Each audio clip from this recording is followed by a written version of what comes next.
Wait. Wait. Did we lose me for a sec? Yeah, we lost you. Okay, you're You back. said one of the things that you found. Oh, that was the important bit, but let's leave the ellipse there and call it a day. No, so one of the things that we found is that the real problem with... How is that even Industry doesn't want you to know. Skype is a troll. Skype is trolling us. You're kidding me. Am I breaking up? Yes. It cut off at the most important thing we found this time. So, like... This had better be like and something really amazing you say. This info. All right, I'll try and do it real quick. It's very hard to grow an internal market in countries where your games are $100 to $200 US, because that's beyond the price point of what most people are willing to pay. And without being able to grow an internal market, you really can't do game development in a major sense in those countries. So even though Australia is trying to encourage game developers with tax incentives and all that sort of thing to come develop there, that's a later phase. What they first need to do is get rid of those taxes so you can grow a market, so more Australians buy games, so there's more incentive to both build games there, you've got more people who are building and interested in games there, and you can build games for the Australian market, right, which helps everyone. But yeah, lean on your government. That's all I can say. Interesting. Dear Dr. Jamiel. I didn't even see the question. I just wanted to read Dear Dr. Jamiel. That's awesome. Please stop asking about My Little Pony Friendship is Magic. Neither of them work on My Little Pony Friendship is Magic. Although, the show is made 2 blocks from where I work, and I've made a few friends who work on it now, so, yeah. Wait, congratulations, you've just encouraged them. Sorry. I actually know. But that said, we'll drop Oh my the pony God. talk for Who now. gave me this gavel? I should put it back where it was. Wait, I know somebody who works on that show. I know Yeah. one of the animators. Yeah. I should try to get her More derpy hooves. on a... Really? Yeah. More derpy hooves? I should try to get her on the... Why on the are the call. prices of She all does. AAA Yeah, okay. games $60? It's Cat. Awesome. Because that's how much you'll pay for them. Because of pirates. How could you tell that my friend would be the person Why are with the colorful prices... hair? Hey, Okay, wait. This was a question. Serious question. Why are the prices of all AAA games $60? That's a good question. Yeah, James. I can't hear James I anymore. mean, it's theoretically what the market will bear, right? Games creep up over time. We've done a lot of market research saying that games over that you see a sharp decline in sales, right? And we feel like you don't get a lot more sales. In fact, there's been a number of studies that I've seen that say if you try and sell a game at retail at $30 or $40, at this point we've trained the consumer that that's a not very good game, and so you're actually going to get less sales than if you sell that at $60. And so it's really just, that's what people are willing to pay for games. Budget game and then not buy it? What was that? I missed what you said. You mean because like someone will see that it's a $30 game brand new and be like, oh, this must be crap then? Exactly. That is the thought, and then people don't buy $30 games even if Anything that substantiates that? Oh yeah, yeah. Well, it's the same as when you're working independent contractor. You don't undervalue yourself because then they'll think that you're crap at it. Yep. Okay. Well, that's fair. Yeah. But the interesting thing is that doesn't hold true for the downloadable titles because we haven't established a price range for them. So you get some really good downloadable titles like on Xbox Live for $10 to $15 that are as substantive as some of the AAA games, right? That's true. Are there any 8-bit games that you really like better than the new games with high graphics? Yeah? This could take all day. The Yeah. good ones. What are your guys' sort of like classic favorite games? I think that's a better question. Let's say classic favorite games from the 8 or 16-bit eras. Let's see. Mega Man 2, Super Mario World, Yeah. Chrono Trigger. Yeah. Yeah. My roommate hasn't played that. What? Fight them. And you're still friends. I should have have it in front of him to click. I see Earthbound down there. It is like so high on my to-do list because I've heard nothing but amazing things about it. So, but Oh, you gotta play it. yeah, exactly. So, see, nothing but amazing things. Oh, that's Day of the Tentacle or Salmon Max Hit the Road. Whoa!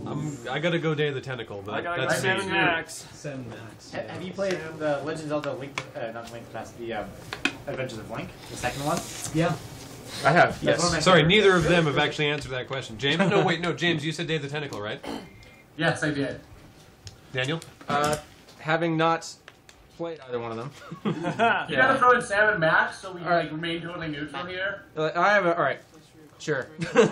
No, I would probably just guess by default, like Day of the Tentacle, just like from just Tim Schafer fanboying. It's a very good game. Yeah. So. The CDI, why did it fail? I wonder what's for Are dinner. we just not ready for it? Do you think Star Wars will finally topple World of Warcraft as the top MMO by mid? Oh, there it goes. I think that's the question speaks for itself, though. Yeah. Well, I mean, I guess like I can only guess, but it seems like with World of Warcraft dropping a lot of losing a lot of subscribers, and it seems like interest is waning just a little or flagging just a little bit. This seems like a good time for someone to try to topple it. I don't know if I've gotten into the beta, but I haven't gotten to try it yet. So I don't know. I hear it is very much like World of Warcraft plus like kind of Mass Effect, Knights of the Old Republic scenes. Maybe that's not different enough for people to switch over. I don't know. So, in my opinion, you've got two different questions. A lot of people say, will it overtake World of Warcraft? Possibly. Will it be the level of success that World of Warcraft was? I actually don't think so. I think it'll be a very good game. I think it'll be very well made. I don't think that a $60 box product with a monthly subscription MMO at this point in time can ever do what World of Warcraft did almost a decade ago, right? I don't think it's going to be a billion-dollar franchise for many, many years running. And given how much that it's been spent on that project, I'm not sure it will be a success from a business standpoint, even though it will probably be a good game and sell well and perhaps even replace World of Warcraft as the #1 current subscription-based MMO.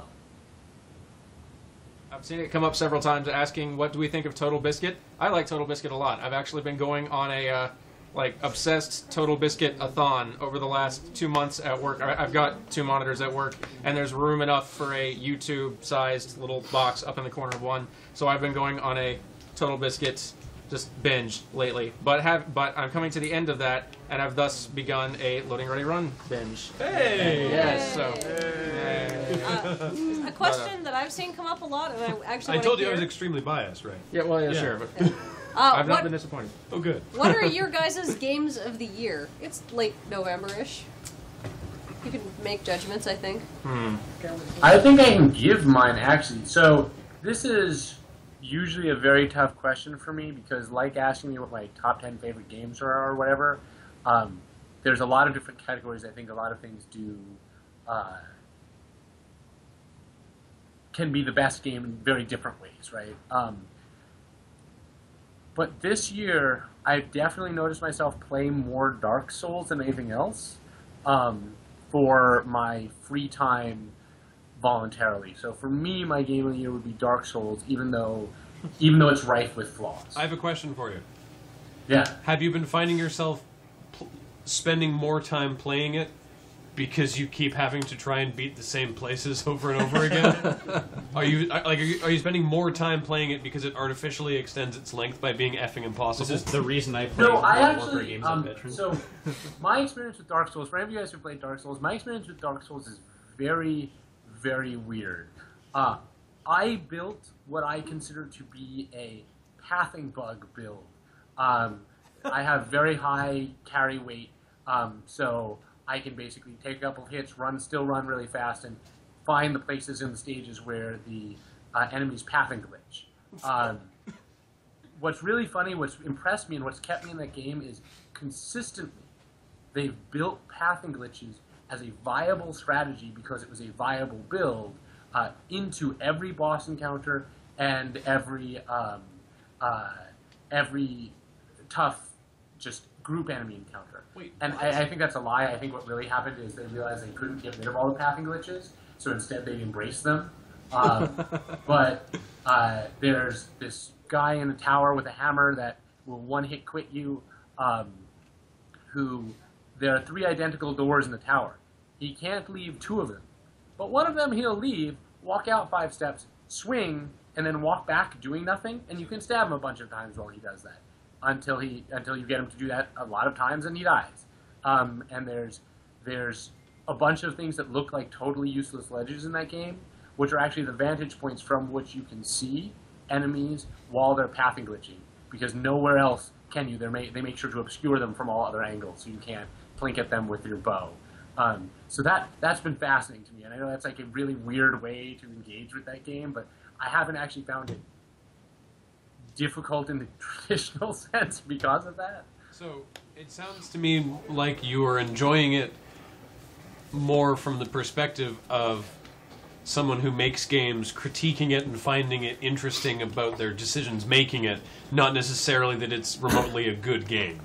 Well, I've got to give that I think it was the coolest thing ever to actually embrace the fact that on a open game of that nature, you're simply not going to be able to fight all the possible pathing errors without spending far more money than you should on it.